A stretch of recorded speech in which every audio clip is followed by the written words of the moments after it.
Bismillahirrahmanirrahim. Assalamu alaikum, dear students. I am Nadia Bhatt from English Department of Nawa Public School and College, Narwal. I welcome you all to the very first class of subject English. Students, this is an introductory lecture of English subject, having code 1123.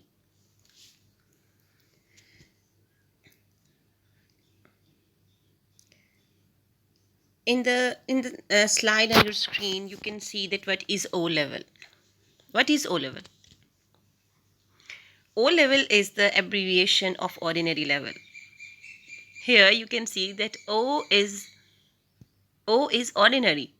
O stands for ordinary. So this is ordinary level. It is one of the two part GCE. It is one of the two part GCE, and GCE stands for General Certificate of Education.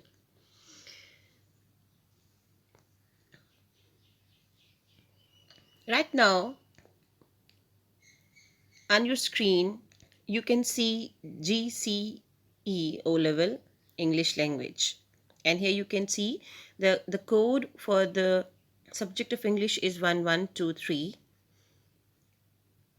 The subject of English comprises of two papers, paper 1 for writing and paper 2 for reading comprehension.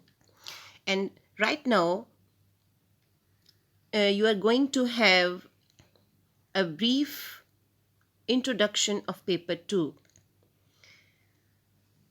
Paper 2 is composed of two sections, section 1 and section 2. Section 1 is for ideas and section 2 is for meaning. In section 1, you are required to do three things. Number 1, to write important points. You can use words and even sentences from the passage. I mean to say that you can copy paste from the passage.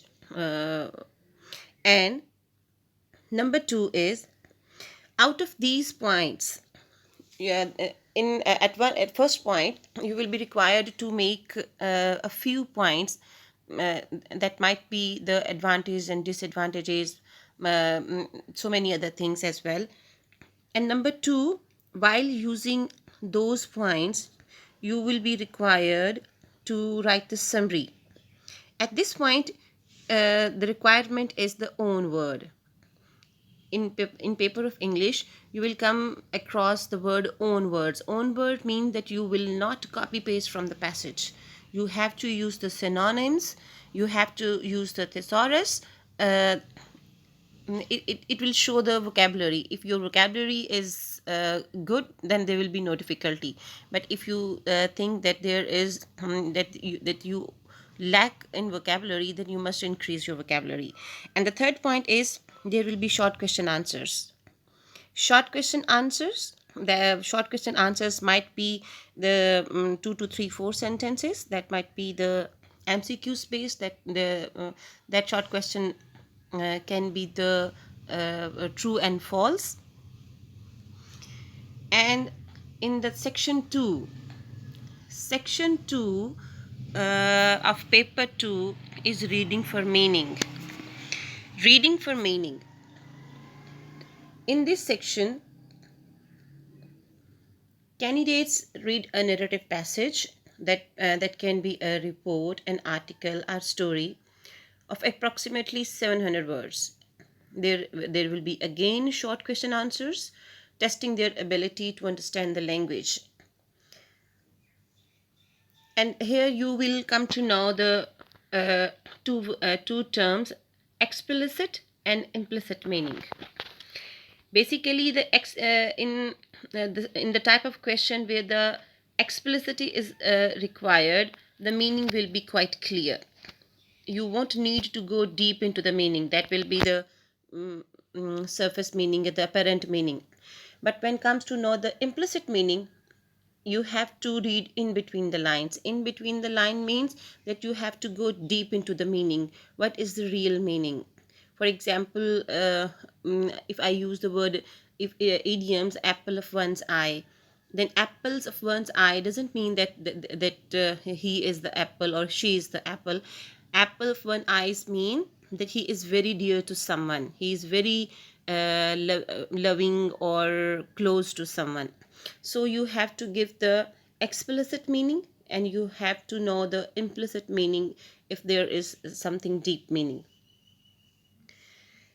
Next one is, here you can see the title page of your book.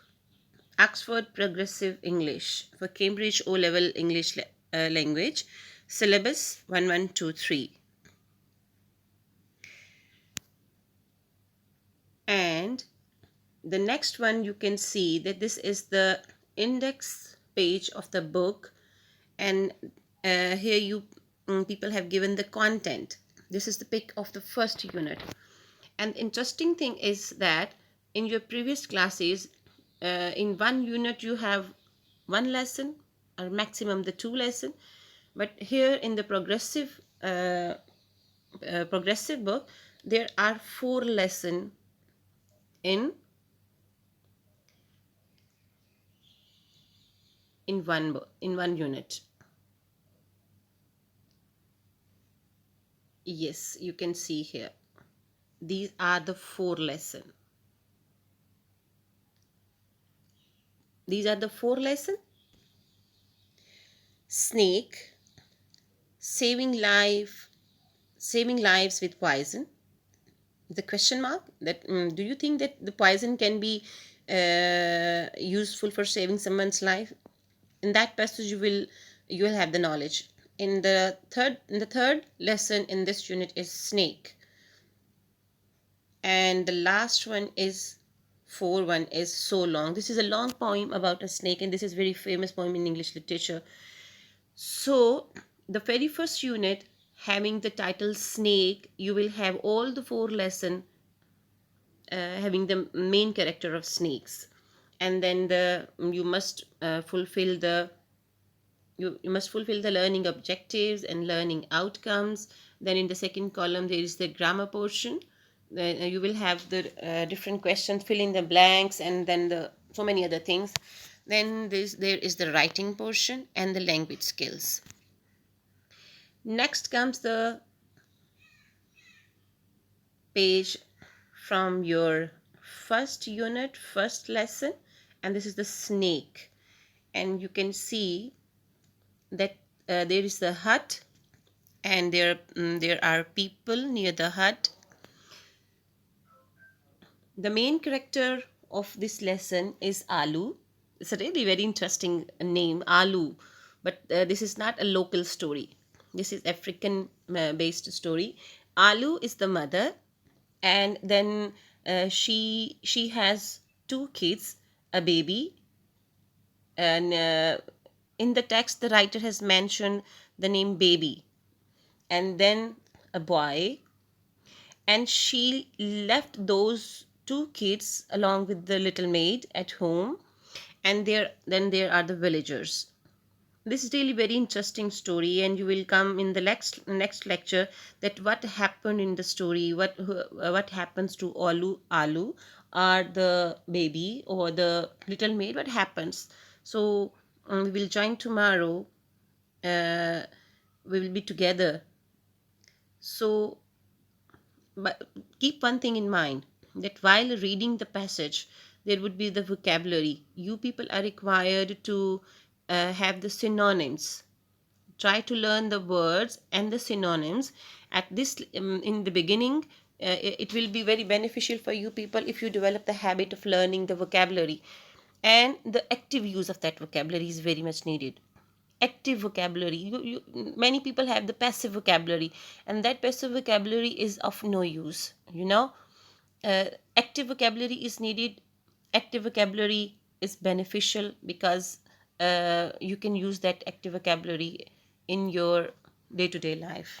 Okay, this is all from today. I will join you people tomorrow. Take care, and Allah Hafiz.